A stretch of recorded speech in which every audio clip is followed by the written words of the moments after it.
The bell is the first thing you hear, not the gentle chime of a village church, but a harsh, insistent clanging that seems to rip through the very fabric of the pre-dawn darkness. It is not a call to prayer, but a summons to labor. It is the voice of the factory, the iron tongue that dictates every moment of your existence. You stir, a groan escaping your lips before you are fully conscious. Your body resists the command, clinging to the last vestiges of a shallow, restless sleep. The mattress beneath you is a lumpy sack of straw, thin and unforgiving. It does little to cushion your bones from the hard wooden boards of the bed frame. A threadbare blanket, coarse and smelling faintly of damp wool and coal smoke, is your only shield against the chill that permeates the small, cramped room. You share this room, not just with your own family, but with the pervasive cold of a Manchester morning. It seeps through the cracks in the window frame, a single pane of glass clouded with grime, and it rises from the floorboards, a damp, insidious presence. You pull the blanket tighter, a futile gesture. The cold is not just outside, it has settled deep within you, a permanent resident in your marrow. Slowly, you force your eyes open. The room is a study in shades of gray and black. The faint, ghostly light of a distant gas lamp on the street below does little to pierce the gloom, only serving to outline the shapes that fill the space. In the corner, your parents are already moving, their forms little more than shuffling shadows. You can hear the soft rustle of their clothes, the weary sigh from your mother as she straightens her back, the low, hacking cough that has been your father's constant companion since the winter. On a smaller cot next to yours, your younger brother, Thomas, who is only 8, is still asleep, his small chest rising and falling in a steady rhythm. For a moment, you feel a pang of envy for his youthful ability to sleep through the factory's relentless call. But his reprieve will be brief. He too must rise and work.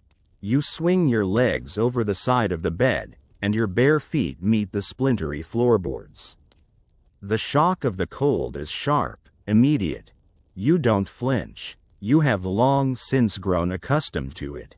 You reach for your clothes, which lie in a heap at the foot of your bed. They are the only clothes you own for work.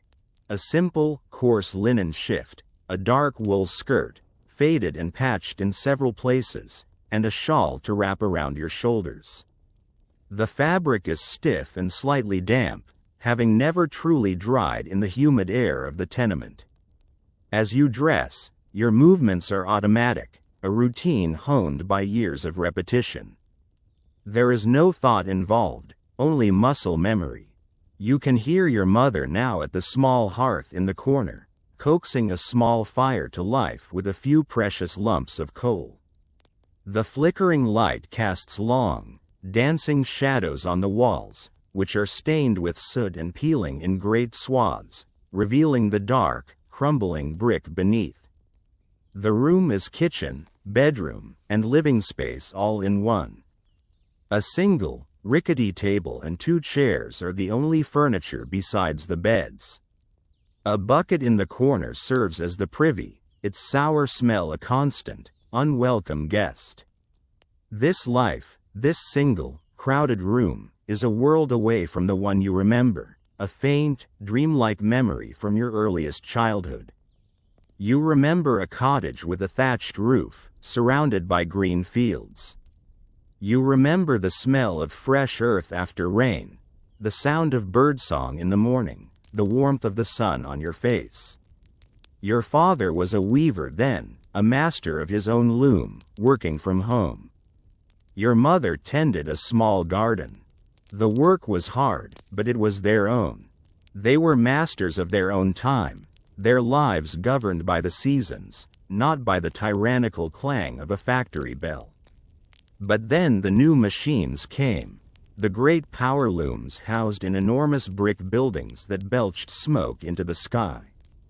They could do the work of 100 men like your father, and they could do it faster and cheaper. One by one, the handloom weavers found themselves unable to compete. The work dried up. The cottage and the green fields became a luxury they could no longer afford. And so, like thousands of others, you left the countryside behind. You came to the city, drawn by the promise of work, the promise of survival. You traded the open sky for a ceiling of smoke, the song of birds for the shriek of machinery. You came to Manchester, the heart of the new industrial world. Your mother hands you a bowl of porridge. It is thin and watery, made with oats and water, nothing more. There is no milk, no sugar. Those are luxuries reserved for the rich. You eat it standing up, your eyes still adjusting to the gloom. It is warm, and for that you are grateful. It is something to line your stomach against the long hours ahead. Your father is already by the door, pulling on his worn boots. He is a different man from the one you remember from the cottage. His shoulders are stooped, his face etched with lines of weariness. The clatter and roar of the factory have stolen the light from his eyes. He works in the carding room, a place filled with a constant, choking dust from the raw cotton. The dust has settled in his lungs, giving him the persistent cough that racks his body day and night. He looks at you, his expression grim.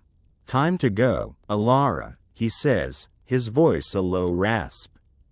You nod, finishing the last of your porridge. You gently shake Thomas awake. He groans, burrowing deeper under his thin blanket. 5 more minutes, he pleads. The bell has rung.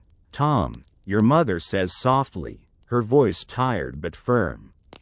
"The overlooker will dock your pay if you're late." The threat of losing even a penny of their meager wages is enough to get him moving. He dresses quickly, his small hands fumbling with the buttons on his patched trousers.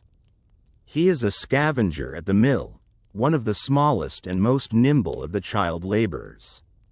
His job is to dart under the grate, thundering spinning mules to pick up loose scraps of cotton from the floor. It is dangerous work. A moment of inattention, a slip, could mean a crushed limb or worse. You have seen it happen. You have heard the screams. The 3 of you leave the tenement building, stepping out into the narrow, cobbled street. The air is thick with a greasy, yellow-brown fog, a mixture of coal smoke and river mist that clings to everything, coating the brickwork with a layer of grime. It catches in the back of your throat, making you cough. The street is already teeming with people, a river of humanity flowing in one direction, towards the factories. Men, women, and children, their faces pale and drawn in the dim light of the gas lamps, their shoulders hunched against the cold. The sound is a constant, low rumble, the shuffling of thousands of pairs of boots on the cobblestones, the distant, ever-present thunder of the factories, a sound that never truly ceases, day or night. You walk with your head down, the shawl pulled tight around you. The smells of the city assault you from all sides. The stench of raw sewage from the open gutters that run down the center of the streets, the cloying odor of cheap gin spilling from the doorways of the pubs that are already open, the metallic tang of coal smoke that seems to emanate from the very stones of the buildings. The factory looms ahead of you, a vast, dark monolith of brick, its tall chimney a black finger pointing accusingly at the gray sky. It is a fortress of industry, a 6-story monster with hundreds of windows, most of them dark and grimy, like vacant eyes. Even from a distance, you can feel its vibration, a low hum that resonates in your chest.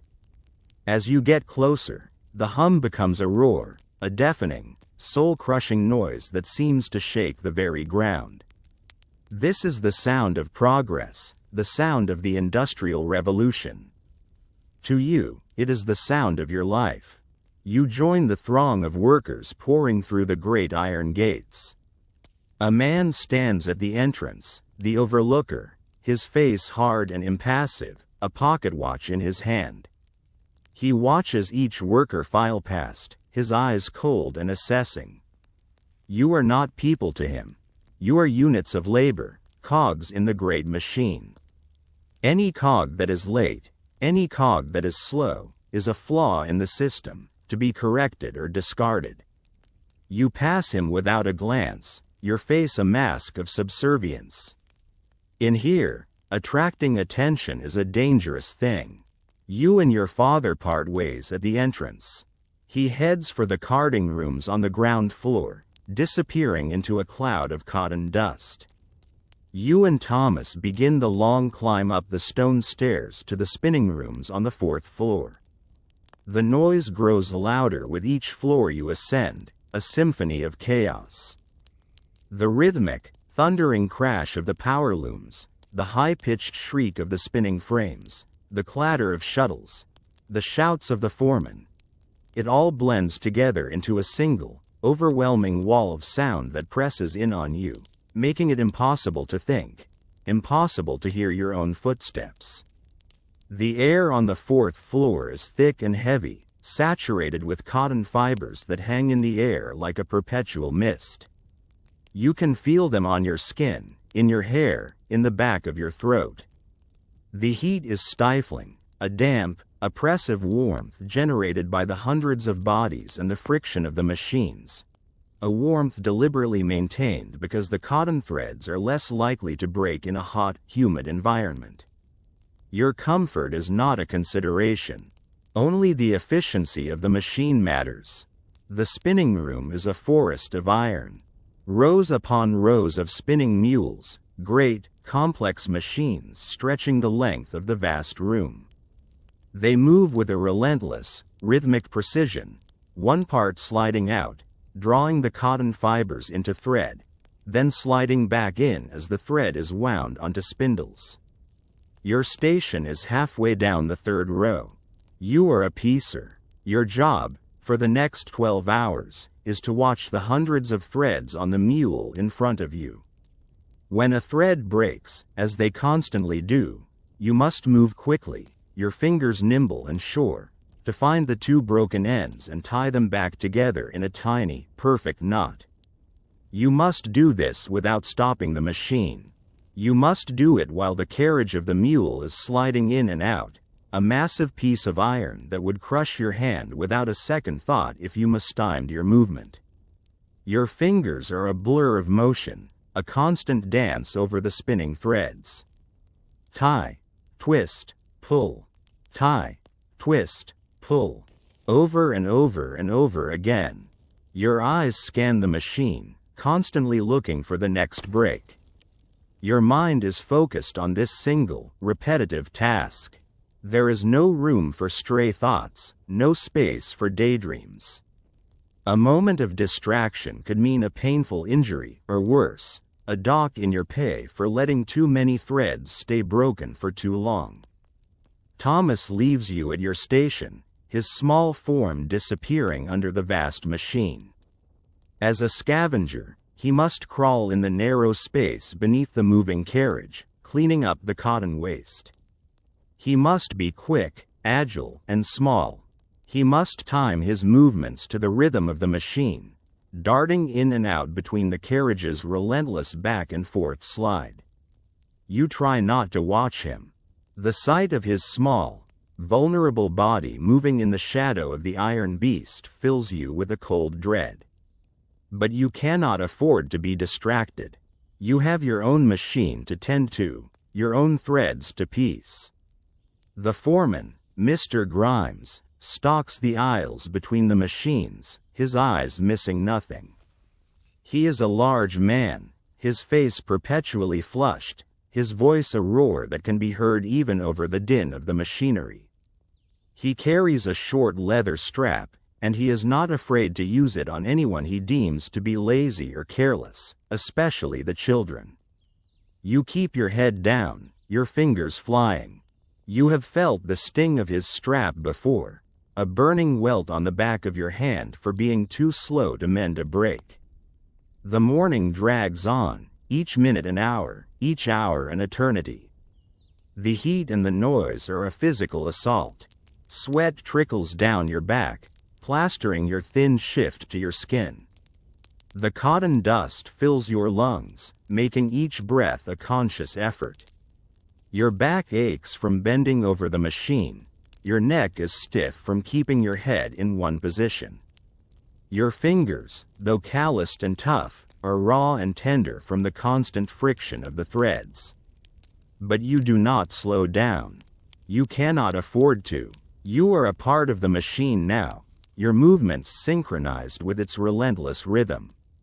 You are no longer a Lara. You are a piecer, an extension of the spinning mule, your existence defined by the breaking and mending of threads. The room is filled with women and children. The men are mostly in the carding rooms or the dye houses, doing the heavier, but no less dangerous, work. Here, in the spinning room, the preference is for the nimble fingers and smaller frames of women and girls. And, of course, for the fact that they can be paid less than men. You see faces you recognize. There is Mary, at the next machine over, a girl your own age, her face already looking old and worn. There is young Sarah, no older than 10, her eyes wide with a fear that has not yet faded into resignation. You exchange no words. Conversation is impossible over the noise, and forbidden in any case.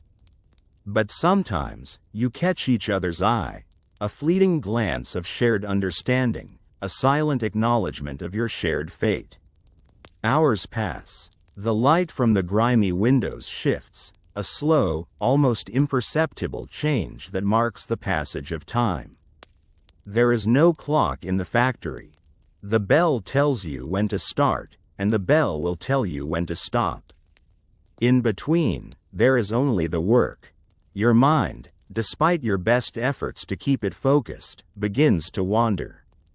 It escapes the noise and the heat, fleeing back to those fragmented memories of the countryside. You remember the feel of cool, damp moss under your bare feet. You remember the taste of a wild strawberry, sweet and sharp on your tongue. You remember lying in a field of tall grass, watching the clouds drift across a vast, blue sky. These memories are a comfort and a torture. They are a reminder of a life that is lost to you forever, a world that seems impossibly distant from this iron forest. You are pulled back to the present by a sudden, sharp cry. You look up, your heart lurching. A few machines down, a small boy has been caught. It is not Thomas, you see with a flood of relief, but another scavenger. His arm is trapped in the gears of a spinning mule. The machine grinds to a halt, a sudden, shocking silence in that section of the room. The boy's screams are thin and high-pitched against the continuing roar of the rest of the machinery. Mr. Grimes is there in an instant, his face a mask of fury, not at the boy's injury, but at the stoppage of the machine. Every moment the mule is idle is a moment of lost production, a loss of profit. He barks orders, and 2 men work to free the boy's mangled arm. The boy is carried away, his cries fading as he is taken downstairs. You do not know what will happen to him. There is no compensation for injuries, no care provided by the factory owners. His family will have to manage on their own, with one less wage earner and a new mouth to feed that can no longer contribute. The machine is quickly restarted. The incident is over in minutes. The river of production flows on, barely disturbed by the small, broken body that has been swept aside. You turn back to your own work, your hands trembling slightly. You force the image of the boy's crushed arm from your mind. You focus on the threads. Tie, twist, pull. Tie, twist, pull. The rhythm is a refuge, a mantra that keeps the horror at bay. At noon, the bell rings again, a shorter, less insistent peal. It signals the midday break. The machines do not stop. The factory does not rest. But for 40 precious minutes, you are allowed to. You step away from your station, your body stiff and aching. You can feel the vibration of the machine still humming in your bones. You make your way to a corner of the room where the workers gather to eat. You sit on the floor, your back against the grimy wall. Your mother brings you your meal, a thick slice of dark, heavy bread and a small, bruised apple. It is the same meal every day. You eat slowly, chewing each mouthful carefully. The bread is dry and tasteless, but it fills the emptiness in your stomach. Your father joins you, his face and clothes covered in a fine white powder of cotton dust. He coughs into his hand, a deep, rattling sound that seems to shake his entire frame. He eats his own bread in silence, his eyes distant.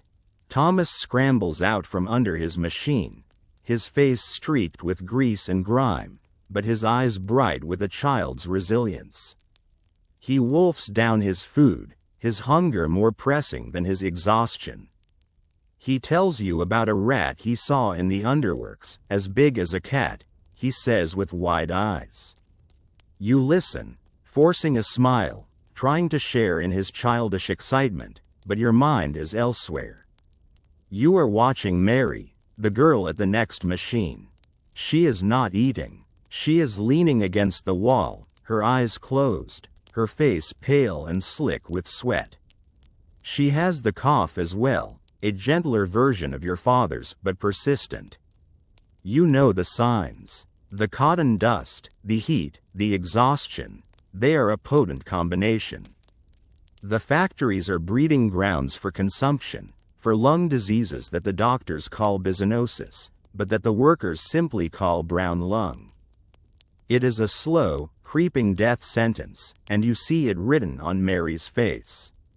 The conversation around you is muted, snatched in brief sentences between bites of food. A woman complains about the new, lower rate for her piecework. A girl whispers about a friend who was dismissed for being pregnant.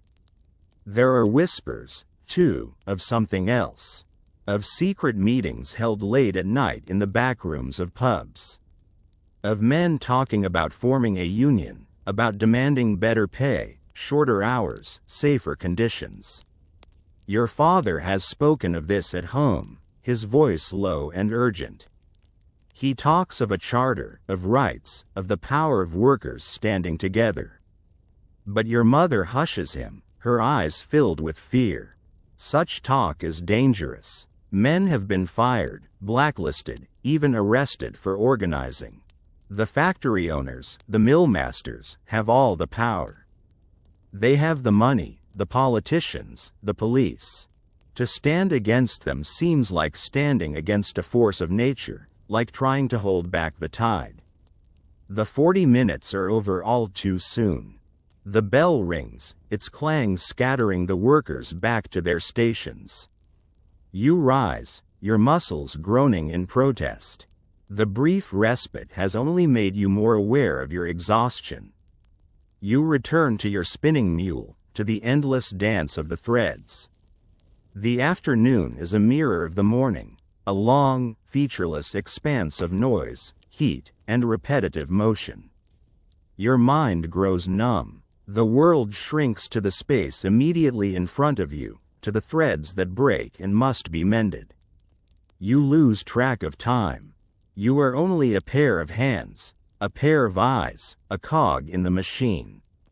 The afternoon light begins to fade, the grimy windows growing dark. One by one, gas lamps are lit, suspended from the high ceiling.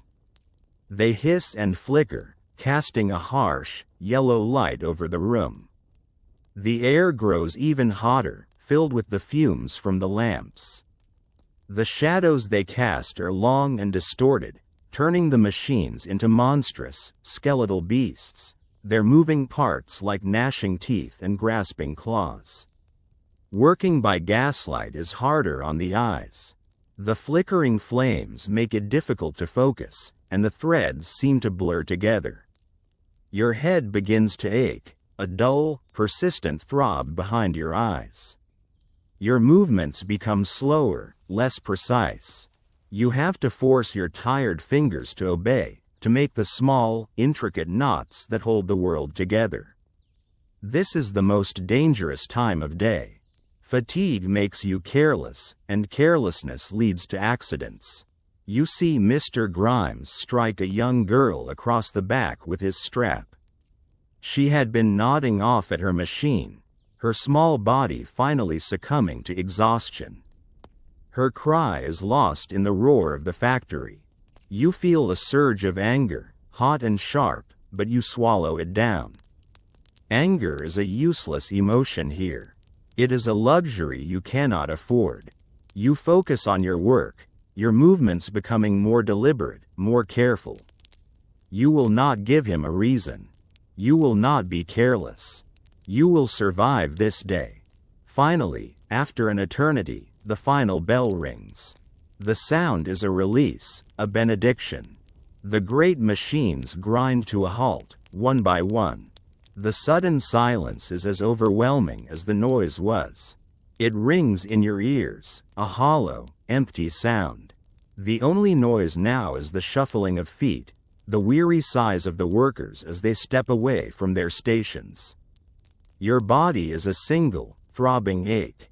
Your legs feel unsteady, your hands tremble with fatigue. You gather your shawl, your fingers clumsy and slow. You find Thomas, his small face gray with exhaustion. He leans against you as you begin the slow, shuffling procession out of the factory. You pass the overlooker at the gate. He is still there, his pocket watch in hand, ensuring that no one leaves even a minute before the appointed time. His face is as impassive as it was this morning. The river of humanity flows out of the factory gates, a tide of weary bodies receding into the dark, smoky streets of the city. The walk home is a blur. The streets are darker now, the gas lamps providing only small pools of yellow light in the vast, oppressive darkness. The smells are the same, but they seem stronger at night, more pungent. The crowds are different too. The pubs are spilling their patrons onto the streets, loud, drunken men and gaunt, painted women. You pull Thomas closer, shielding him with your body as you navigate the throng. You are an expert at making yourself invisible, at sliding through the city unnoticed. You arrive back at your tenement building, the brick edifice looking even more grim and forbidding in the dark. You climb the 5 flights of stairs, each step an effort. Your legs burn, your lungs ache. By the time you reach your door, you are breathless. Inside, your mother has a small fire going, and a pot of thin soup is simmering on the hearth. It smells of potatoes and onions, and it makes your stomach rumble with hunger. Your father is already there, sitting at the table, his head in his hands. He does not look up as you enter. He is lost in his own world of exhaustion and pain. You eat your soup in silence. There is no energy for conversation. The day has drained you of words, of thoughts, of everything but the basic, animal need for food and rest. The soup is hot and savory, and you feel its warmth spreading through your tired body. It is not much, but it is enough. After the meal, your mother takes out her sewing basket. There are always clothes to be mended, patches to be sewn. Your father sits by the fire, staring into the flames, his cough a quiet, rhythmic counterpoint to the silence. You take out a book. It is your one treasure, a tattered copy of Pilgrim's Progress that you bought for a penny from a street vendor. You can only read a little, your education having been cut short when you started at the mill, but you puzzle out the words slowly, painstakingly. The story of Christian's journey through the slough of despond and the valley of the shadow of death resonates with you. It is a story of hardship and perseverance, of holding on to hope in the darkest of places. But tonight, your eyes are too heavy. The words blur on the page. Your head nods, and the book slips from your fingers. Your mother touches your shoulder gently. "Go to bed, Alara," she says softly. "You need your rest. You don't need to be told twice." You crawl onto your straw mattress, not even bothering to remove your clothes. The exhaustion is a physical weight, pressing you down into the lumpy bed. You pull the scratchy blanket over you, curling into a tight ball against the persistent chill. The sounds of the city filter through the window, a distant shout, the rattle of a cart, the mournful whistle of a train. But they seem far away now, part of another world. Your world has shrunk to this small, dark room, to the ache in your muscles and the welcome oblivion of sleep. You are asleep before your head has fully settled on the pillow, your last conscious thought a simple, fervent prayer: to survive another day. The factory is waiting. The bell will ring again in just a few short hours. And you must be ready. You must be strong. You must be a perfect, uncomplaining cog in the great, relentless machine of progress. You drift in a sea of gray, a place without thought or feeling, a blessed emptiness. But the respite is short-lived. Dreams come, fragmented and unsettling. You are running through the forest of iron machines, the noise a physical blow against your ears. Mr. Grimes is chasing you, his face contorted in a mask of rage, the leather strap in his hand. You see the broken threads snapping all around you, more than you can possibly mend. You feel the hot, dusty air choking you, filling your lungs with fire. You see your brother Thomas, his face small and terrified, disappearing under the great, crushing weight of the moving carriage. You wake with a gasp, your heart pounding in your chest, the scream trapped in your throat. The room is dark and silent, save for the sound of your father's coughing and the steady breathing of your sleeping mother and brother. It was just a dream, a familiar dream. You close your eyes, forcing yourself to breathe slowly, deeply. You try to push the images from your mind, but they linger, ghosts that haunt your brief hours of rest. This is the unseen toll of the factory. It does not just break the body, it breaks the spirit. It colonizes your dreams, turning even your sleep into a place of anxiety and fear. The next day is the same as the last, and the one before that, a relentless, soul-crushing cycle of work and exhaustion. The bell, the walk, the noise, the heat, the dust, the endless threads. Your life is measured in 12-hour increments, 6 days a week. Sunday is your only day of rest, a day for washing clothes, for mending, for trying to reclaim some small piece of your humanity before the bell rings again on Monday morning.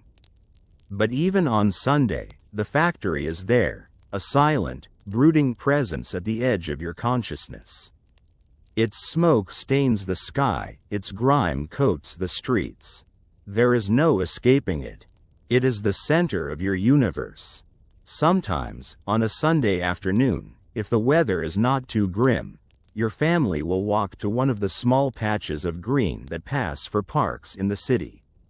They are sad, trampled places, the grass thin and gray, the trees stunted and blackened by soot. But they are a reminder of the world you lost, a world of living, growing things. You sit on a bench and watch the families around you, other factory workers, their faces bearing the same stamp of weariness as your own.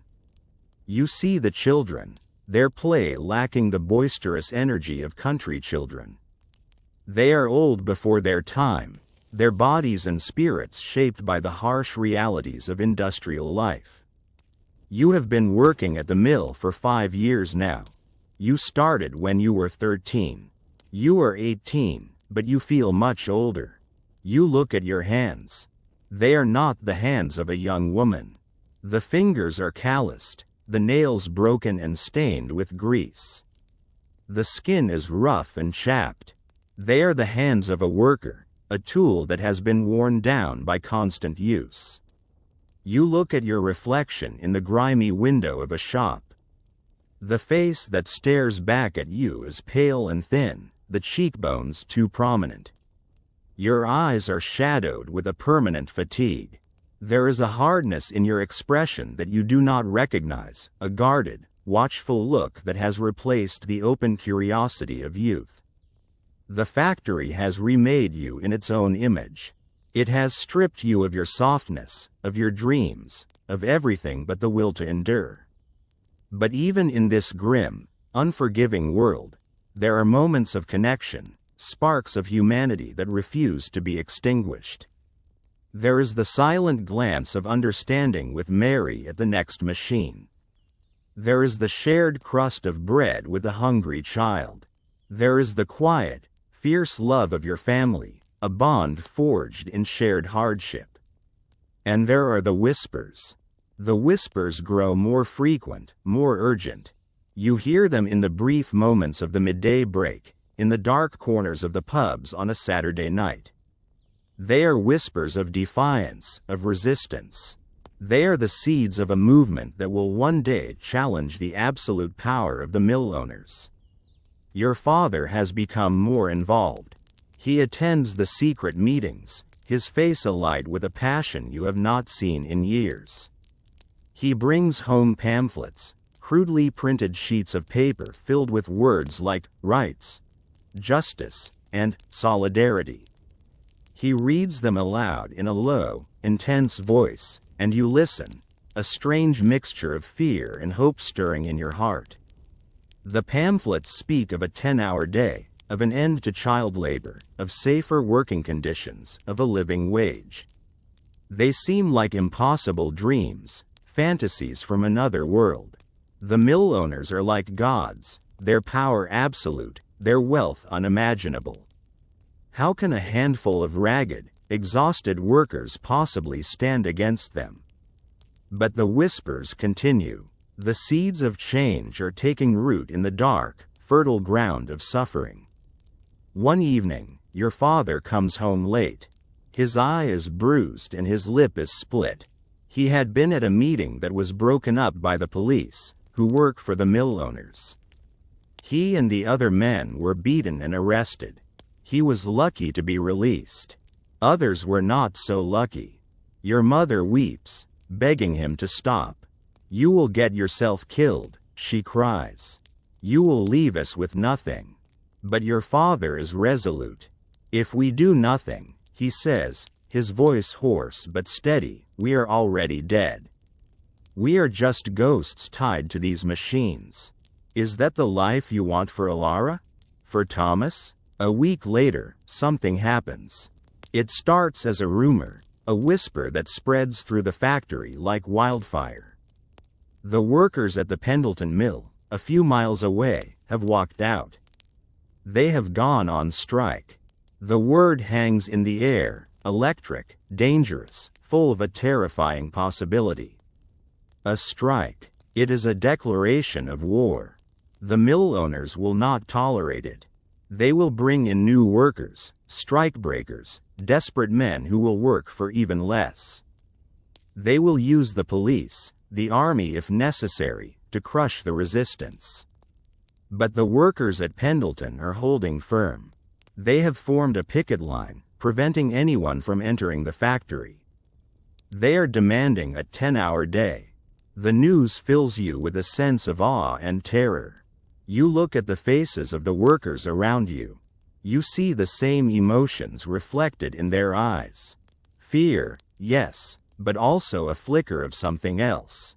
A flicker of hope. That night, there is a meeting, not in a secret back room, but in the open, in the main square of your district. Hundreds of workers are there, their faces pale and determined in the flickering torchlight. A man stands on a wooden crate, his voice ringing out over the crowd. He is a union organizer, a man who has dedicated his life to the cause. He speaks of the injustice, of the exploitation, of the human cost of the so-called Industrial Revolution. He speaks of the courage of the Pendleton strikers.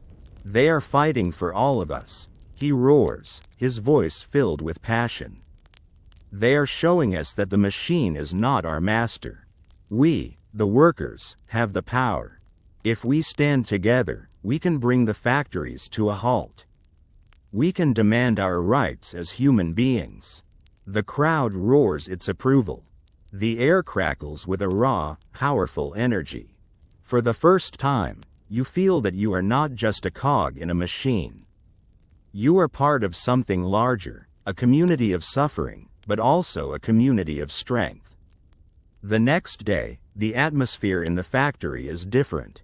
It is tense, expectant. Mr. Grimes seems more on edge than usual, his eyes darting nervously around the room. The overlookers are stricter, their punishments swifter. They are trying to stamp out the embers of rebellion before they can ignite into a blaze. But it is too late. The idea has been planted. The possibility of change, once unthinkable, is now a tangible presence. During the midday break, the talk is of nothing else. Will we join the strike? Do we have the courage? What will happen to our families if we do? The fear is real, palpable. To strike means to have no wages, no food, no way to pay the rent. It means facing the wrath of the owners, the violence of the police. But to not strike means to accept this life, this slow, grinding death, for yourself and for your children. You look at your brother Thomas, his small body already showing the signs of the factory's toll. You look at Mary, her cough growing worse each day. You look at your father, his spirit battered but not broken. And you know what you must do. The decision is made not in a single moment of grand defiance, but in a quiet, collective hardening of resolve. It happens the next morning. The bell rings, its harsh clang echoing through the foggy streets. But this morning, the river of humanity does not flow towards the factory gates. It stops. The workers gather in the street outside the mill, a silent, defiant crowd. They stand there, men, women, and children, their faces grim, their shoulders squared. They do not shout. They do not riot. They simply stand, a human wall, a silent testament to their collective will. The overlooker stands at the gate, his face a mixture of disbelief and fury.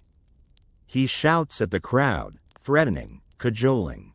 But no one moves. Mr. Grimes appears, his leather strap in his hand. But he is one man against hundreds. His usual tactics of intimidation are useless here. He can beat one worker, but he cannot beat them all. The silence of the crowd is more powerful than any shout. It is the silence of the machines that have been starved of their human fuel. The great factory, for the first time in its existence, is quiet. The silence is a roar of defiance. The day passes in a state of tense anticipation. The crowd remains, their numbers swelling as workers from other factories join them. The mill owners, at first dismissive, are now growing concerned. They send for the police. The police arrive, a line of men in dark uniforms, their faces hard, their batons held ready. They form a line opposite the workers. The space between them is a no man's land, charged with a volatile energy. A single spark could ignite a blaze of violence. You stand with your family in the heart of the crowd. You are afraid. Your hands are cold. Your stomach is a tight knot of anxiety. But you are also filled with a sense of exhilaration you have never known before. You are not invisible anymore. You are not a helpless cog. You are a part of a great, living wave of humanity, and you are pushing back against the iron tide that has threatened to drown you. You do not know what will happen next. You do not know if you will win. You only know that you cannot go back. You cannot unlearn the knowledge that you have power, that your life has value, that you deserve more than the slow death the factory offers. The standoff continues for hours. The sun begins to set, painting the smoke-filled sky in shades of orange and purple. The gas lamps are lit, casting a flickering, dramatic light on the two opposing lines of humanity. Then, something shifts. A message arrives for the police commander. He reads it, his expression changing. After a brief, tense conference with his officers, he gives an order. The police line breaks. They turn and march away, leaving the field to the workers. A cheer erupts from the crowd, a sound of pure, unadulterated triumph. You learn later that the mill owners, facing a united front of striking workers across the city and fearing a full-scale riot that would damage their precious property, have agreed to negotiate. It is not a total victory. The fight is far from over. But it is a beginning. It is a crack in the fortress of their power. That night, for the first time, you sleep a deep, dreamless sleep. The ghosts of the factory do not visit you. Your dreams are your own again. The strike lasts for 2 weeks. They are hard weeks. There is no money and food is scarce. Your family lives on watery soup and the charity of neighbors. But your spirits are high. The community of workers, once a scattered collection of isolated individuals, has become a true fellowship. You share what little you have. You support each other. You sing songs of defiance in the streets. You are no longer just workers, you are comrades. In the end, a compromise is reached. It is not everything you hoped for. The 10-hour day is not granted, not yet. But the owners agree to a wage increase of 5%. They agree to stop the arbitrary use of fines and corporal punishment. They agree to install ventilation systems to reduce the cotton dust in the air. They are small concessions, but they are concessions nonetheless. They are an admission that your lives, your health, your well-being, have some value. When you return to the factory, it is a different place. The noise is the same, the heat is the same, the work is the same. But you are different. You walk with your head held a little higher. You look Mr. Grimes in the eye. The fear is still there, but it is no longer all-consuming. It is tempered with a new sense of self-worth, of dignity. You are not just a piecer. You are Alara, and you are a part of a movement that is changing the world. The years that follow are a long, slow struggle. There are more strikes, more negotiations, more small victories and bitter defeats.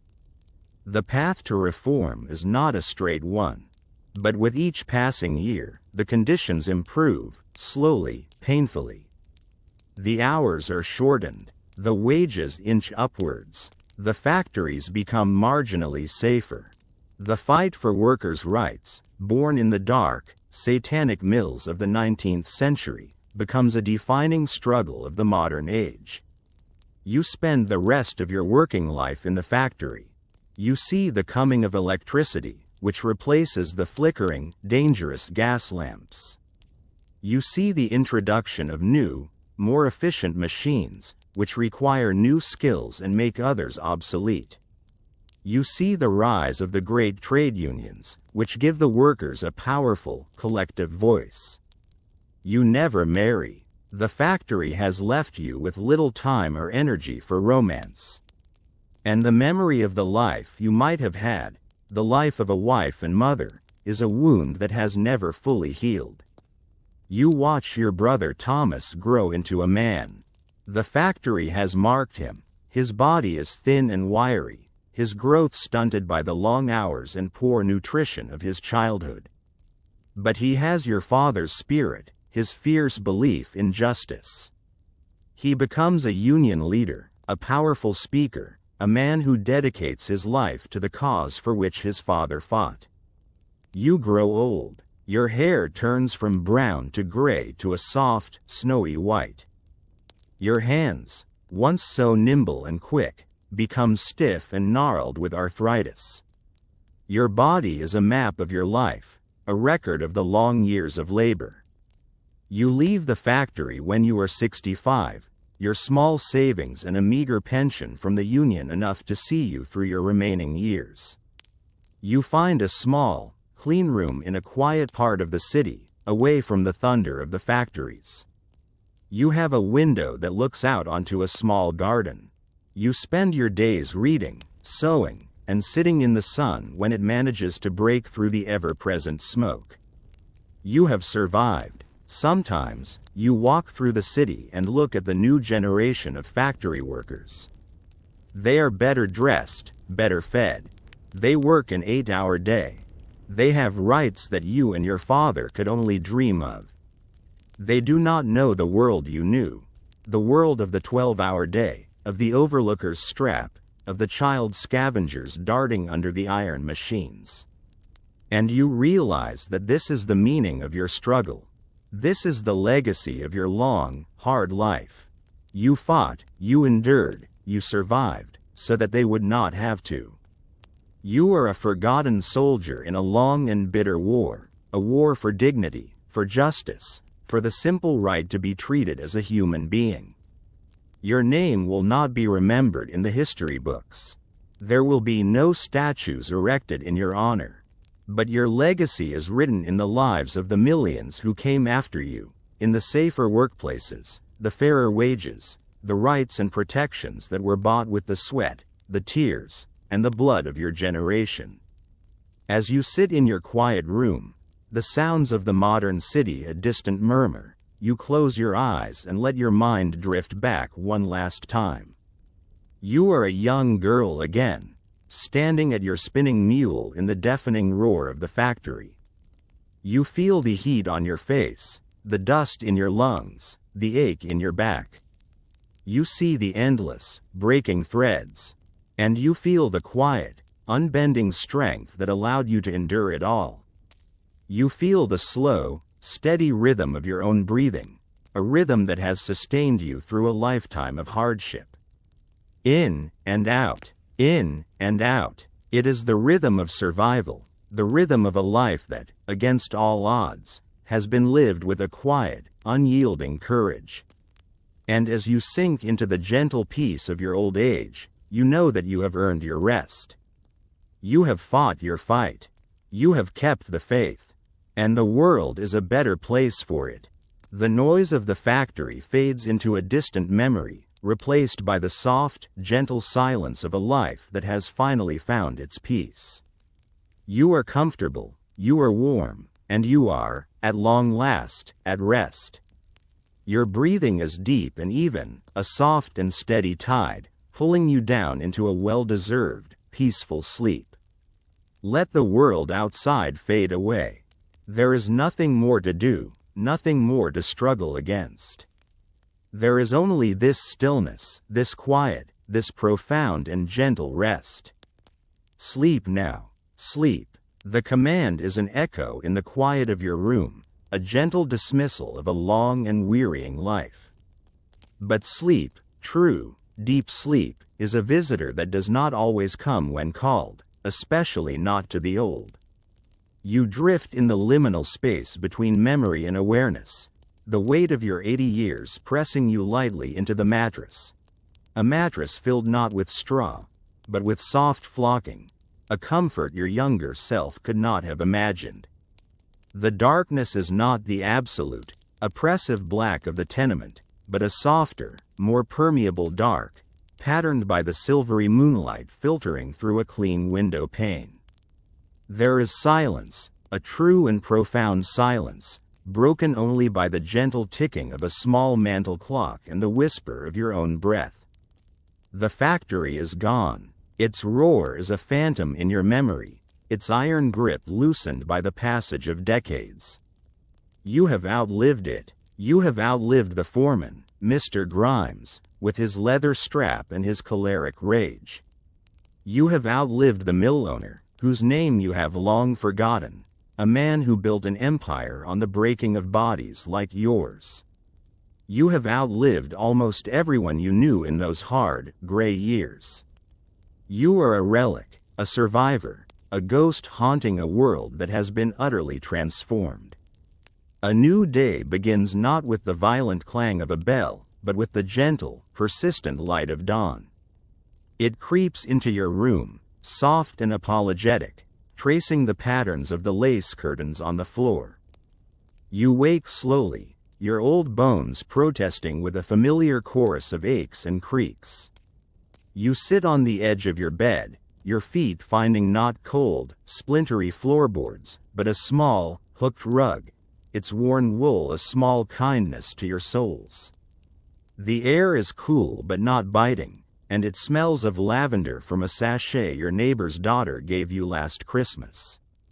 You dress slowly, your fingers, gnarled and stiff with arthritis, fumbling with the buttons of your simple flannel dress. The movements are a struggle now, a frustrating reminder of your body's decline, but you perform them with a patient determination. You have faced far worse challenges than a recalcitrant button. Once dressed, you make your way to the small kitchenette that is part of your two-room apartment. It is a marvel of modern convenience, a testament to the progress you have witnessed. You turn a small knob, and with a soft hiss and a pop, a blue flame springs to life on the gas stove. No more coaxing embers, no more hauling coal up endless flights of stairs. You fill a small, clean kettle with water that flows, as if by magic, from a metal tap. As the kettle heats, you look out your window. Your room is on the third floor of a respectable brick building, overlooking a street that is wide and paved. You see no open sewers, no piles of rotting refuse. You see trees, their leaves green and vibrant, a sight that still brings a lump to your throat. You see horseless carriages, strange, noisy contraptions that move with a terrifying speed. You see people on the street below, their clothes clean, their faces well-fed, their steps purposeful and unhurried. They are not the shuffling, gray river of humanity that once flowed to the factory gates. They are citizens of a new century, inhabitants of a world you helped to build, though they will never know it. The kettle whistles, a cheerful, piercing sound. You make yourself a cup of tea, adding a spoonful of sugar and a splash of milk from a glass bottle, luxuries that still feel like a wild indulgence. You take your tea to the armchair by the window, your favorite spot. You sip the hot, sweet liquid, feeling its warmth spread through your frail body. You are content. You have found your quiet harbor after a lifetime on a stormy sea. But the past is never truly gone. It is a part of you, woven into the very fabric of your being. It lives in the ache of your joints, in the faint, silvery scars on your fingers from 1,000 broken threads, in the dreams that still sometimes wake you in the dead of night. And sometimes, a sight, a sound, a smell, can pull you back, can make the intervening 60 years dissolve like mist, and you are there again, a young girl in the iron heart of the industrial world. You see her then, a young girl on the street below, no older than 16. She is walking briskly, her head held high. She is wearing a neat, fashionable coat and carrying a leather satchel. She is heading to work, you surmise, perhaps as a clerk in one of the new department stores, or a typist in an office. She is part of the new generation of working women, women with skills beyond the tending of a machine, women with opportunities you could not have conceived of. And as you watch her, the scene outside your window begins to blur and fade. The paved street dissolves into muddy cobblestones. The clean air thickens with smoke and fog. The gentle morning light is replaced by a dim, oppressive gray. The ticking of your clock is drowned out by the distant, thunderous roar of the factories. The warm, sweet tea in your hand becomes a memory. The ache in your old bones is replaced by the sharp, burning fatigue of youth. Your name is Alara. You are 15 years old. And it is the dead of winter. The cold is a physical entity, a predator. It has teeth that bite at your exposed skin, claws that tear at your thin clothes. You wake to its embrace, a frigid, unwelcome lover. The room is colder than a tomb. A thick layer of ice has formed on the inside of the single window pane, a crystalline fern of impossible beauty, a cruel mockery of the green, living world you have forgotten. The water in the basin is a solid block of ice. The blanket over you is a stiff, unyielding weight, its fibers frozen together. You can see your own breath, a pale, ghostly plume in the darkness. It is even harder to leave the bed in winter.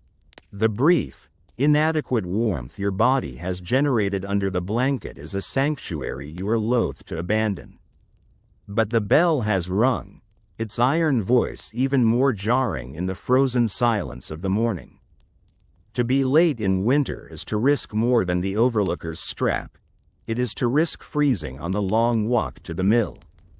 You dress with frantic, fumbling haste, your fingers numb and clumsy. The wool of your skirt feels like ice against your skin. Your shawl offers little protection against the biting chill that seems to emanate from the very walls of the room. Your mother is already at the hearth, her face grim, her efforts to light the damp, frozen coal frustratingly slow.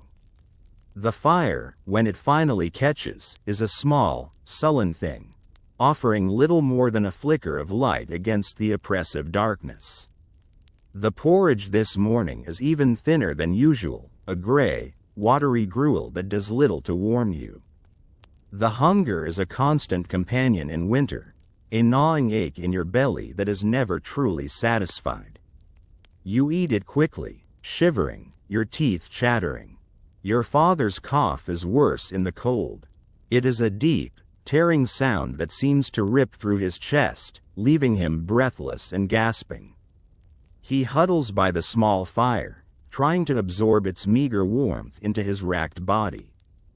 Thomas is crying softly, his small hands and feet raw with chilblains, a painful, itching inflammation caused by the constant exposure to the cold and damp. Your mother rubs his hands with her own, her touch gentle, her face a mask of helpless sorrow. The walk to the factory is a journey through a frozen hell. The cobblestones are slick with black ice, treacherous and unseen in the darkness. You slip and stumble, your worn-out boots offering little grip. The wind is a razor, slicing through your thin clothes, finding every gap, every seam. It carries with it the stench of the frozen gutters and the acrid bite of coal smoke. Your face is numb, your ears burn, your fingers are without feeling. You see other workers, their forms hunched and dark against the gray dawn, their faces hidden behind scarves and shawls. You are an army of ghosts marching to your daily doom. The factory, when you reach it, is no refuge. The great iron machines seem to have absorbed the winter's chill into their very substance. The air is cold and damp, the heat from the friction of the machinery not yet enough to warm the vast, drafty space. But the work must begin.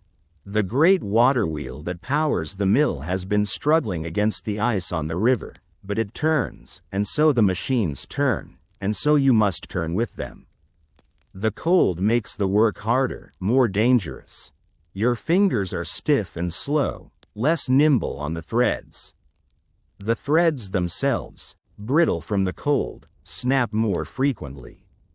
You have to work faster, more frantically, to keep up. A missed thread means a rebuke from Mr. Grimes, whose temper is even fouler in the winter. A slip of your numb fingers could mean a terrible injury. You work in a state of heightened, anxious concentration, your body screaming with the pain of the cold. your mind a blur of fatigue and hunger. The cotton dust seems thicker today, or perhaps your lungs are simply more raw. You cough, a dry, shallow sound that is lost in the general din. You see Mary at the next machine. Her face is ashen, her lips have a bluish tinge. Her own cough is almost constant now, a weak, pathetic sound. She looks smaller, more fragile than ever, as if the winter is slowly consuming her. You want to speak to her, to offer a word of comfort, but it is impossible. There is only the noise, the cold, and the endless, breaking threads. Today is different, however. There is a strange current of energy in the room, a tension that has nothing to do with the usual pressures of the work. You had heard the whispers yesterday. An inspector is coming. A government inspector, one of the new ones, appointed to investigate the conditions in the factories. The news has sent a wave of controlled panic through the mill's management.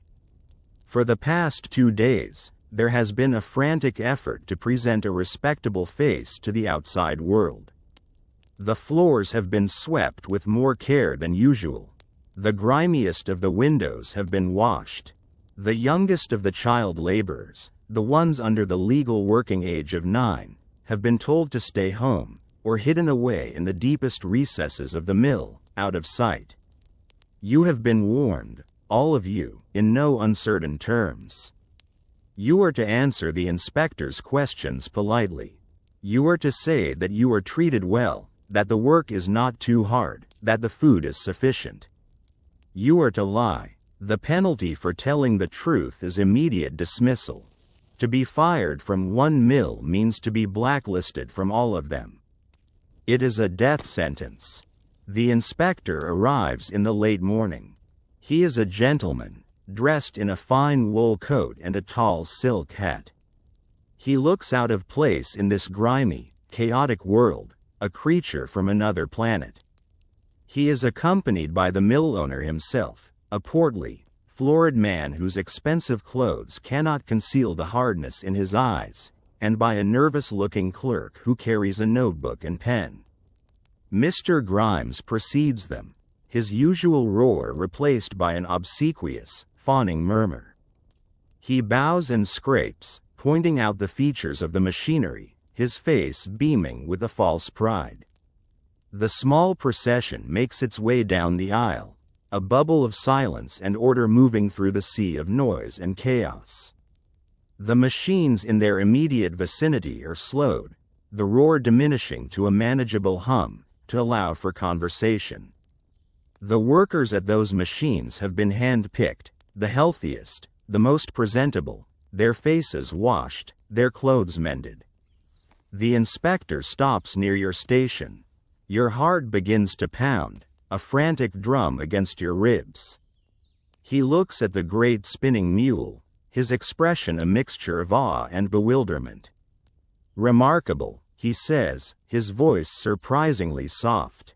"A true marvel of engineering." The mill owner puffs out his chest. "The finest in Manchester, sir. We spare no expense." The inspector's gaze then falls on you. He looks at you, really looks at you, and for a moment, you feel like a human being again, not just a part of the machine. His eyes are kind, his face etched with a genuine concern. "And this young lady," he says, gesturing to you. "What is your name, my dear?" You curtsy, a small, awkward bob. "Alara, sir." "And how old are you, Alara?" You hesitate for a fraction of a second. You are 15, but you have been told to say you are older. The law is vague, but there is a growing sentiment against the employment of young adolescents for such long hours. 18, sir, you lie, your voice barely a whisper. The mill owner beams. "A fine, strong worker, this one. Been with us for years. Happy as a lark." The inspector's kind eyes seem to see through the lie. They linger on your pale face, your thin frame, your raw, chapped hands. And the work, he asks gently. Do you find it very tiring? You feel the weight of Mr. Grimes's stare on the back of your neck. You feel the presence of the mill owner, his power a palpable force in the air. You think of your family, of the watery porridge in the single, cold room. You think of what it would mean to lose this job, this miserable, soul-destroying work that is the only thing keeping you from starvation. No, sir, you say, your voice flat, devoid of emotion. The work is fine, sir. The inspector holds your gaze for a moment longer. You see a flicker of something in his eyes, pity, perhaps, or frustration at his own powerlessness. He knows you are lying. He knows he is being shown a carefully constructed facade. But he is one man, and the system is a giant. He can write his reports, he can make his recommendations, but the mill owners have the money, the influence, the power to ignore him, to dismiss his findings as the sentimental ramblings of an out-of-touch gentleman. He nods slowly, then turns away. Very good, he says, his voice now tinged with a weary resignation. Carry on. The procession moves on, down the long aisle, a traveling pantomime of decency and order. As soon as they have passed, the machines are brought back up to their full, deafening speed. The brief illusion of humanity is shattered, and you are once again a cog in the relentless machine. You turn back to your threads, your fingers flying, your heart a cold, heavy lump in your chest. You have sold a piece of your soul for a few pennies, for the right to continue this miserable existence. The shame is a bitter taste in your mouth. The midday break is a tense, quiet affair. No one speaks of the inspector's visit. The warning was clear. To speak of it is to admit you were lying, to risk dismissal. The workers eat their meager meals in silence, their eyes downcast. The shared fear is a palpable thing, a thick, suffocating blanket over the room. Mr. Grimes is in a foul temper. The disruption to the routine, the forced slowdown of the machines, has put him behind schedule. He stalks the aisles, his strap in his hand, looking for any excuse to vent his frustration. He finds it in Mary. She has a coughing fit, a long, racking spasm that forces her to step away from her machine. Grimes is on her in an instant, his voice a roar of rage. Lazy little slattern, he bellows, his face purple. Trying to skive off your work, are you? He raises the strap. You act without thinking. You step in front of Mary, shielding her small, frail body with your own. She's sick, Mr. Grimes, you say, your voice shaking but clear. She can't help it. Grimes turns his fury on you. His eyes are bulging, a vein throbbing in his temple. And who are you to tell me my business? He snarls. He grabs your arm, his fingers digging into your flesh like talons. You want to take her punishment for her, do you? He raises the strap again. You brace yourself for the blow. But it does not come. A voice, low and dangerous, cuts through the air. That's enough, Grimes. It is your father. He has come up from the carding room, drawn by the commotion. He stands behind the foreman, his posture no longer stooped, his eyes blazing with a cold fire. He is the man from the cottage again, the proud, independent weaver, a man who will not stand by and watch his daughter be beaten. Grimes turns, surprised. He is not used to being challenged. For a moment, the two men face each other, the foreman's brute strength against your father's quiet, unbending dignity. The entire room is watching, holding its breath. Grimes is bigger, stronger. But there is something in your father's eyes that gives him pause. Something that speaks of a line that will not be crossed. After a long, tense moment, Grimes lowers the strap. He lets go of your arm, his lip curling in a sneer. "Get back to your work," he spits, turning his back on your father. All of you. The incident is over. But something has changed. Your father has stood up to the foreman, and he has not been struck down. A small act of defiance, but in this world, even the smallest act of defiance is a monumental thing. It is a stone thrown into a stagnant pool, its ripples spreading outwards. You see a new respect in the eyes of the other workers as they look at your father. You feel a surge of pride that is so fierce it brings tears to your eyes. You help Mary back to her machine. She is trembling, but she gives you a grateful, watery smile. Your father gives your shoulder a brief, firm squeeze before returning to his own work.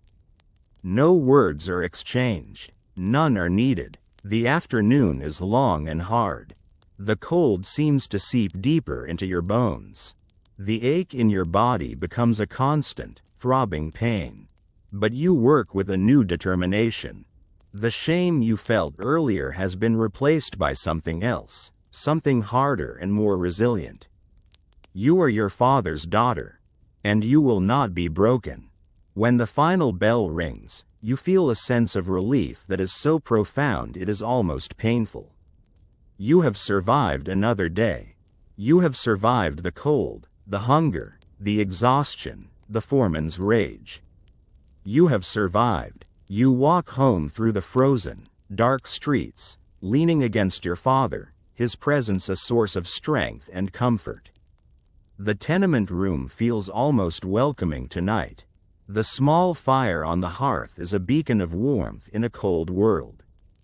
Your mother has managed to get a small piece of bacon, and the smell of it frying fills the room, a rich, savory aroma that seems like the very essence of luxury. The soup tonight is thick and flavorful, and you eat it with a ravenous hunger.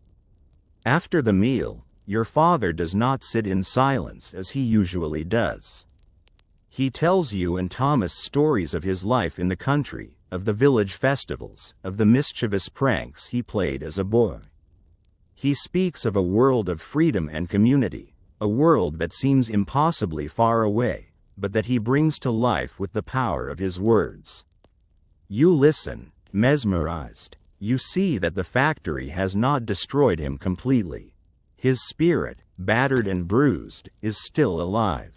And in his stories, you find a kind of nourishment that the watery porridge can never provide. You find a connection to your own past, to a self you thought you had lost forever. That night, as you lie on your straw mattress, you do not dream of the factory. You dream of green fields and blue skies. You dream of the taste of wild strawberries and the sound of your own laughter, a sound you have not heard in years. It is a peaceful, healing dream. And when you wake the next morning to the harsh clang of the bell, you face the day not with dread, but with a quiet, steady resolve. The winter will be long and hard. The factory will continue to demand its daily sacrifice of your body and soul. But you are not just a cog in the machine. You are Alara. You are your father's daughter. You are a survivor. And you are part of a struggle that is larger than yourself, a struggle for a future that you may never see, but that you will help to build, one mended thread, one small act of defiance, one day of endurance at a time. Your breath is a steady rhythm in the cold air, a quiet assertion of your own life against the roaring silence of the machine. The seasons turn, though in the gray, smoky world of the city, the changes are subtle. The brutal cold of winter gives way to the damp, persistent chill of spring. The days grow longer, but the light that filters through the factory windows remains dim and grimy. Summer brings not a gentle warmth, but a stifling, oppressive heat that turns the spinning room into a furnace. The air, thick with cotton dust and the smell of machine oil and human sweat, becomes almost unbreathable. Workers faint at their machines, their bodies succumbing to the heat and exhaustion. They are carried out, and others take their place. The machine never stops. Autumn arrives with a cold, slanting rain that turns the streets into a sea of mud and seeps through the leaking roof of your tenement, a constant, dreary drip into a bucket in the corner of your room. The cycle of the seasons, which once governed your life with its natural, gentle rhythm, is now just a series of different hardships to be endured. Your life continues its own relentless cycle. You move from 15 to 16 to 17. Your body changes, rounding into the soft curves of womanhood, a change you regard with a detached indifference. Your physical form is of little consequence here. You are not seen as a woman. You are seen as a pair of hands, a unit of labor. Your value is measured not in your beauty or your grace, but in the speed and efficiency with which you can mend the breaking threads. You have become an expert at your work. Your fingers move with a preternatural speed, a blur of motion that is almost hypnotic. You can tie a knot in a fraction of a second, your hands finding the broken ends by feel alone, your eyes already scanning for the next break. You have achieved a kind of perfection in your servitude, a mastery of your own enslavement. There are changes in the factory. The owner, in a fit of what he calls philanthropic progress, installs new safety guards on some of the machines. They are flimsy iron cages that do little to prevent the most serious injuries, but they are enough to satisfy the increasingly vocal reformers.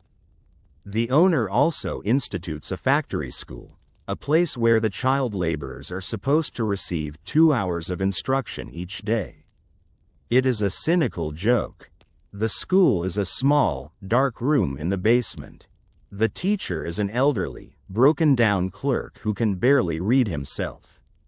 The children, after 10 hours of grueling labor, are too exhausted to learn. They sit on the hard benches, their heads nodding, their minds numb with fatigue. Thomas attends for a few weeks, then refuses to go.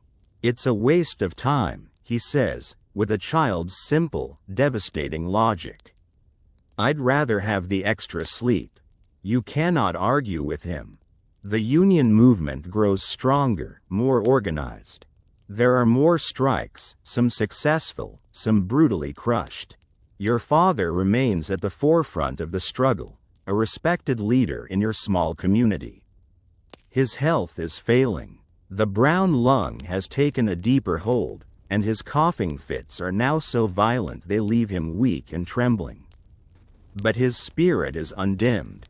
He speaks at meetings, his voice weak but his words still burning with a righteous fire. He has become a thorn in the side of the mill owners, a symbol of the workers' refusal to be silenced. One day, it happens. The thing you have always feared. He is dismissed. The official reason is his failing health, his inability to perform his duties. But everyone knows the real reason. He has been fired for his union activities, for his defiance. He has been blacklisted. No other mill in the city will hire him. The loss of his wage, small as it was, is a catastrophic blow to your family. You are now the main breadwinner. Your meager earnings and the few pennies Thomas brings in all that stand between your family and the workhouse. The workhouse. The word is a death knell, a symbol of the ultimate failure, the final degradation. It is a place from which few return. You work harder than ever, taking on extra tasks, cleaning the machines after your shift for a few extra pennies. You are consumed by a desperate, gnawing anxiety. The weight of your family's survival rests entirely on your young shoulders. Your father, stripped of his work, of his purpose, begins to fade. He sits by the fire all day, his great, strong hands lying idle in his lap. The fire in his eyes is gone, replaced by a hollow, defeated look. He has fought the machine, and the machine has won. Your mother, a silent, stoic figure, does what she can. She takes in washing from one of the wealthier households, her hands raw and bleeding from the harsh soap and boiling water. She works from dawn until late at night, her body bent over a steaming tub, her face perpetually shrouded in a cloud of steam. The small room is filled with the damp, cloying smell of other people's dirt. But the few shillings she earns are not enough. You are sinking. You can feel the cold, dark waters of poverty closing over your head. Mary, the girl from the factory, dies. You hear the news one morning, a casual comment from another worker. She had been absent for a week, her cough finally overwhelming her frail body. She was 17. Her death is not marked, not acknowledged by the factory. Her machine is already being tended by a new girl, a fresh-faced child from the countryside, her eyes still wide with a naive hope that will soon be extinguished. You feel a cold, hard knot of grief in your chest. Mary was your friend, your silent comrade in suffering. And now she is gone. You are alone. One evening, you come home to find your father is not there. Your mother is sitting at the table, her face ashen, her hands twisting in her lap. He's gone to the pub, she says, her voice a dead, flat whisper. Your father has never been a drinking man.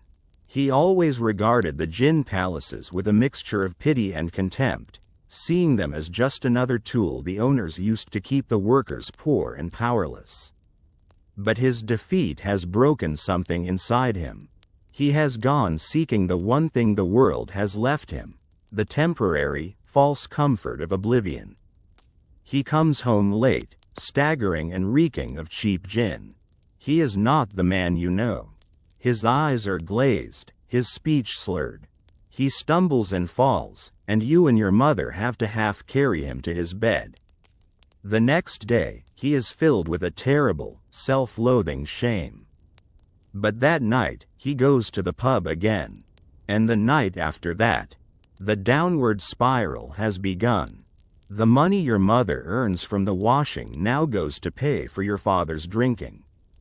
The hunger in your small room becomes more acute. There are days when you go to the factory with nothing in your stomach but a cup of water. The work becomes a torment. Your body, weakened by hunger, struggles to keep up with the relentless pace of the machine. Your mind is a fog of fatigue and despair. You feel yourself beginning to slip, to slide into the abyss that claimed Mary and so many others. You are 15, and your life is over. You are simply waiting for the end. It is in this dark, desperate moment that a choice presents itself. It comes in the form of Mr. Grimes. He corners you one afternoon in a deserted corner of the factory, his breath hot and sour on your face.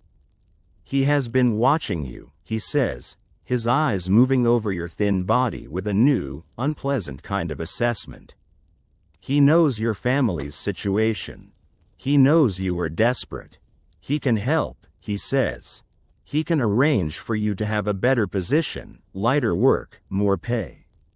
He can ensure your family has enough to eat. All you have to do is be nice to him. You understand what he means. The implication is ugly, unmistakable. He wants to buy you, your body, your submission. He is offering you a different kind of servitude, a different kind of violation. You look at his flushed, fleshy face, at his small, greedy eyes, and you are filled with a loathing so pure, so intense, it burns away your fear. You think of your father, the proud man he once was. You think of Mary, her life extinguished like a candle flame. You think of your own small, battered sense of self, the last thing you have to call your own. And you make your choice. You say nothing. You simply turn and walk away, leaving him standing there, his face contorted in a mask of surprised fury. You do not know what will happen. He will make your life a living hell. He may find a way to have you dismissed. But in that moment of walking away, you have reclaimed something of yourself. You have drawn a line. You have said, "This far, and no further." You have chosen to starve with dignity rather than to survive in shame. That night, you come home with a new resolve. You cannot save your father. You cannot save your family by yourself. But you are not alone. You remember the whispers, the pamphlets, the meetings. You remember the strike. You seek out the union. You find them in the back room of a small, quiet pub, a world away from the gin palaces your father frequents. They are a small group of men and women, their faces worn but their eyes bright with a fierce intelligence. They listen to your story in silence. They do not offer pity. They offer something better, respect and a plan. They cannot get your father his job back, but they can help your family. They have a fund, a small collection of pennies and shillings donated by the members, to help the families of blacklisted workers. It is not much, but it is enough to keep the workhouse at bay. They also offer you a place in the struggle. Your ability to read and write, limited as it is a valuable skill. They ask you to help write letters, to copy pamphlets, to keep records. You begin a new, secret life. By day, you are a piecer in the factory, enduring Mr. Grimes's petty cruelties and constant threats. But by night, you are a part of the movement. You sit in the small, crowded back room, the air thick with pipe smoke and the scent of revolution, and you work. You write letters to sympathetic politicians and journalists, telling them of the conditions in the factories. You copy the pamphlets that your father once read, your hand growing steady and sure. You learn about the history of the struggle, about the pioneers who came before you, about the ideas of thinkers like Robert Owen and Karl Marx. Your mind, starved for so long, begins to awaken. You are no longer just a body, a pair of hands. You are a mind, a voice, a soldier in a great and noble cause. The work is dangerous. You live in constant fear of discovery. But the fear is outweighed by the sense of purpose, of belonging. You have found your true family, your true community. And in serving the cause, you begin to heal yourself. You do not know how the story will end. The forces arrayed against you are immense. But you are no longer a victim. You are a fighter, and your spirit, which you thought had been crushed by the great iron machine, has been reforged in the fires of the struggle, harder, stronger, and more resilient than before. You are Alara, and you will not be defeated. You will endure, you will fight, and you will win, not for yourself, perhaps, but for the generations to come. For the young girl in the clean coat who will one day walk freely down a paved street, breathing clean air, on her way to a job that will not kill her. You are her ancestor. You are the foundation upon which her better world is built. And as you finally, truly, let go, sinking into the deep and earned peace of a long life's end, that knowledge is your final, lasting comfort. The bell has rung for the last time. The great machine has fallen silent. And you are free. Sleep now. Sleep.